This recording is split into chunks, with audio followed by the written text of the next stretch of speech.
नमस्ते दोस्तों, आज हमारे चैनल में आपका स्वागत है। वीरभूमि भारत की वीरता का है स्वर्णिम इतिहास। भारत भूमि सदा से वीरों की भूमि रही है। भारत माँ के वीर सपूतों ने इतिहास में स्वर्णिम अध्याय रचा है। ये सभी अपनी मातृभूमि को स्वर्ग से भी महान और पवित्र मानने वाले देश के ऐसे सपूत हैं जिन पर पूरा देश गर्व करता है। इतिहास के पन्नों में आज हम बात करेंगे उस वीर की जिसने भारत भूमि के लिए जान दी।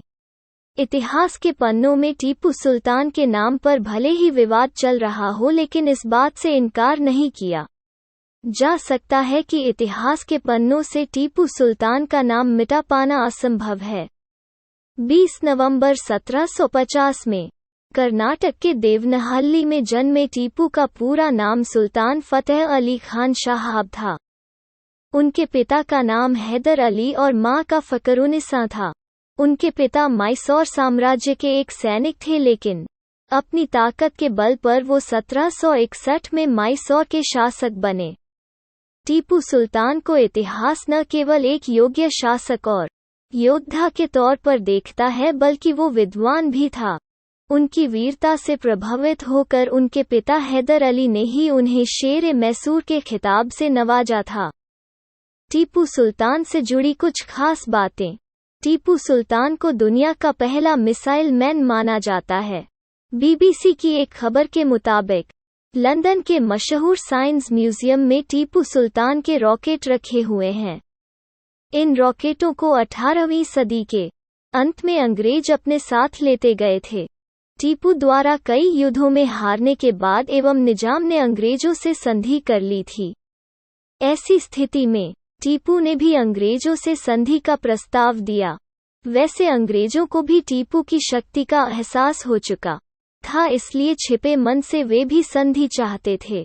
दोनों पक्षों में वार्ता मार्च 1784 में हुई और इसी के फलस्वरूप मंगलौर की संधि संपन्न हुई। टीपू ने 18 वर्ष की उम्र में अंग्रेजों के विरुद्ध पहला युद्ध जीता था। पालक्काड किला टीपू का किला नाम से भी प्रसिद्ध है। यह पालक्काड टाउन के मध्य भाग में स्थित है। इसका निर्माण 1766 में किया गया था। आज हम टीपू सुल्तान के जीवन के बारे में बात करेंगे। 18वीं शताब्दी के अंतिम चरण में हैदर अली का देहावसान एवं टीपू सुल्तान का राज्याभिषेक मैसूर की एक प्रमुख घटना है। टीपू सुल्तान के आगमन के साथ ही अंग्रेजों की साम्राज्यवादी नीति पर जबरदस्त आघात पहुंचा। जहां एक ओर ईस्ट इंडिया कंपनी अपने नवजात ब्रिटिश साम्राज्य के विस्तार के लिए प्रयत्नशील थी, तो दूसरी ओर टीपू अपनी वीरता एवं कूटनीतिज्ञता के बल पर मैसूर की सुरक्षा के लिए दृढ़ संकल्पित था। वस्तुतः 18वीं शताब्दी के उत्तरार्ध में टीपू एक ऐसा महान शासक था जिसने अंग्रेजों को भारत से निकालने का प्रयत्न किया। अपने पिता हैदर अली के पश्चात 1782 में टीपू सुल्तान मैसूर की गद्दी पर बैठा। अपने पिता की तरह ही वह भी अत्यधिक महत्वाकांक्षी, कुशल सेनापति और चतुर कूटनीतिज्ञ थे। यही कारण था कि वो हमेशा अपने पिता की पराजय का बदला अंग्रेजों से लेना चाहते थे। अंग्रेज उनसे काफी भयभीत रहते थे। टीपू सुल्तान की आकृति में अंग्रेजों को नेपोलियन की तस्वीर दिखाई पड़ती थी। वो अनेक भाषाओं का ज्ञाता थे। अपने पिता के समय में ही उन्होंने प्रशासनिक, सैनिक तथा युद्ध विधा लेनी प्रारंभ कर दी थी, परंतु उनका सबसे बड़ा अवगुण जो उनकी पराजय का कारण बना वो फ्रांसीसियों पर बहुत अधिक निर्भरता और भरोसा। वो अपने पिता के समान ही निरंकुश और स्वतंत्रताचारी थे, लेकिन फिर भी प्रजा की तकलीफों का उन्हें काफी ध्यान रहता था। उनके शासन काल में किसान प्रसन्न थे। वो कट्टर व धर्मांध मुसलमान थे। उनके चरित्र के संबंध में विद्वानों ने काफी मतभेद है। मैसूर में एक कहावत है कि हैदर साम्राज्य स्थापित करने के लिए पैदा हुए थे और टीपू उसे खोने के लिए।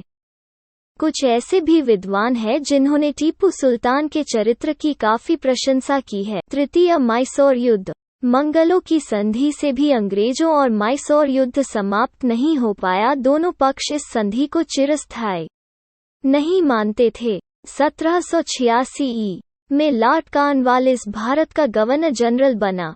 वो भारतीय राज्यों के आंतरिक मामलों में हस्तक्षेप करने के मामले में सामर्थ नहीं था, लेकिन उस समय की परिस्थिति को देखते हुए उसे हस्तक्षेप करना पड़ा। क्योंकि उस समय टीपू सुल्तान उनका प्रमुख शत्रु था, इसलिए अंग्रेजों ने अपनी स्थिति को मजबूत करने के लिए निजाम के साथ संधि कर ली। इस पर टीपू ने भी फ्रांसीसियों से मित्रता के लिए हाथ बढ़ाया ताकि दक्षिण में अपना वर्चस्व स्थापित करें। कॉर्नवालिस जानता था कि टीपू के साथ उसका युद्ध अनिवार्य है, इसलिए वह महान शक्तियों के साथ मित्रता स्थापित करना चाहता था। उसने निजाम और मराठों के साथ संधि कर एक संयुक्त मोर्चा कायम किया और इसके बाद उसने टीपू के खिलाफ युद्ध की घोषणा कर दी। इस तरह तृतीय मैसूर युद्ध प्रारंभ हुआ। यह युद्ध 2 वर्षों तक चलता रहा। प्रारंभ में अंग्रेज असफल रहे, लेकिन अंत में उनकी विजय हुई। मार्च 1792 में श्रीरंगापय की संधि के साथ युद्ध समाप्त हुआ। टीपू ने अपने राज्य का आधा हिस्सा और 30 लाख पौंड संयुक्त मोर्चे को दंड स्वरूप दिया। इसका सबसे बड़ा हिस्सा कृष्णतापंद नदी के बीच का प्रदेश निजाम को मिला। कुछ हिस्सा मराठों को भी प्राप्त हुआ, जिससे उसकी राज्य की सीमा तुंगभद्रा तक बढ़ गई। शेष हिस्सों पर अंग्रेजों का अधिकार रहा। टीपू सुल्तान ने जायतन के रूप में अपने 2 पुगों को भी कॉर्नवालिस को सुपुर्द किया। इस पराजय से टीपू सुल्तान को भारी क्षति उठानी पड़ी। उनका राज्य कंपनी राज्य से घिर गया तथा समुद्र से उनका संपर्क टूट गया। आलोचकों का कहना है कि कॉर्नवालिस ने इस संधि को करने में जल्दबाजी की और टीपू का पूर्ण विनाश नहीं कर के भारी भूल की। अगर वो टीपू की शक्ति को कुचल देता तो भविष्य में चतुर्थ मैसूर युद्ध नहीं होता, लेकिन वास्तव में कॉर्नवालिस ने ऐसा नहीं करके अपनी दूरदर्शिता का परिचय दिया था। उस समय अंग्रेजी सेना में बीमारी फैली हुई थी और यूरोप में इंग्लैंड और फ्रांस के बीच युद्ध की संभावना थी।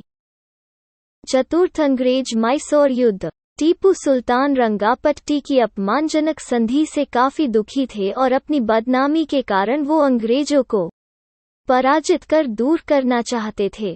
प्रकृति ने उन्हें ऐसा मौका भी दिया, लेकिन भाग्य ने टीपू का साथ नहीं दिया। जिस समय इंग्लैंड और फ्रांस में युद्ध चल रहा था, इस अंतर्राष्ट्रीय विकट परिस्थिति से लाभ उठाने के लिए टीपू ने विभिन्न देशों में अपना राजदूत भेजे। फ्रांसीसियों को उसने अपने राज्य में विभिन्न तरह की सुविधाएं प्रदान कर अपने सैनिक संगठन में उन्होंने फ्रांसीसी अफसर नियुक्त किए और कुछ फ्रांसीसियों ने अप्रैल 1798 में अंग्रेजों के विरुद्ध टीपू की सहायता की। अंग्रेज और टीपू के बीच संघर्ष आवश्यक हो गया।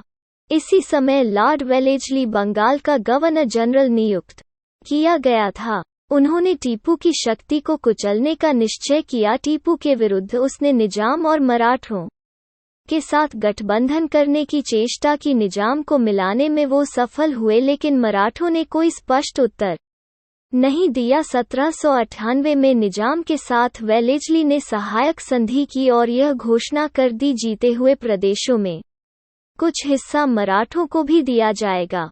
पूर्ण तैयारी के साथ वेलेस्ली ने मैसूर पर आक्रमण कर दिया। इस तरह मैसूर का चौथा युद्ध प्रारंभ हुआ और टीपू सुल्तान वीरता के साथ आखिर तक युद्ध करते करते मृत्यु को प्राप्त हुए।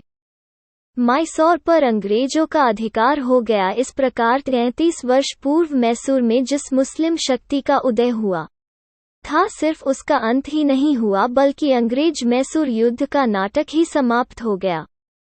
मैसूर जो 33 वर्षों से लगातार अंग्रेजों की प्रगति का शत्रु बना था, अब वो अंग्रेजों के अधिकार में आ गया था।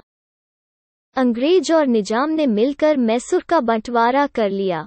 मराठों को भी उत्तर पश्चिम में कुछ प्रदेश दिए गए, लेकिन उन्होंने लेने से इनकार कर दिया। शेष मैसूर पुराने हिंदू राजवंश के एक नाबालिग लड़के को संधि के साथ दिया, जिसके अनुसार मैसूर की सुरक्षा का भार अंग्रेजों पर आ गया। वहां ब्रिटिश सेना तैनात किया गया। सेना का खर्च मैसूर के राजा ने देना स्वीकार किया। इस नीति से अंग्रेजों को काफी लाभ पहुंचा। मैसूर राज्य बिल्कुल छोटा पड़ गया और दुश्मन का अंत हो गया। ब्रिटिश कंपनी की शक्ति में काफी वृद्धि हुई। मैसूर चारों ओर से ब्रिटिश राज्य से घिर गया। इसका फायदा उन्होंने भविष्य में उठाया, जिससे ब्रिटिश शक्ति के विकास में काफी सहायता मिली और एक दिन उसने संपूर्ण हिंदुस्तान पर अपना आधिपत्य कायम कर लिया। Press the bell icon on the YouTube app and never miss another update.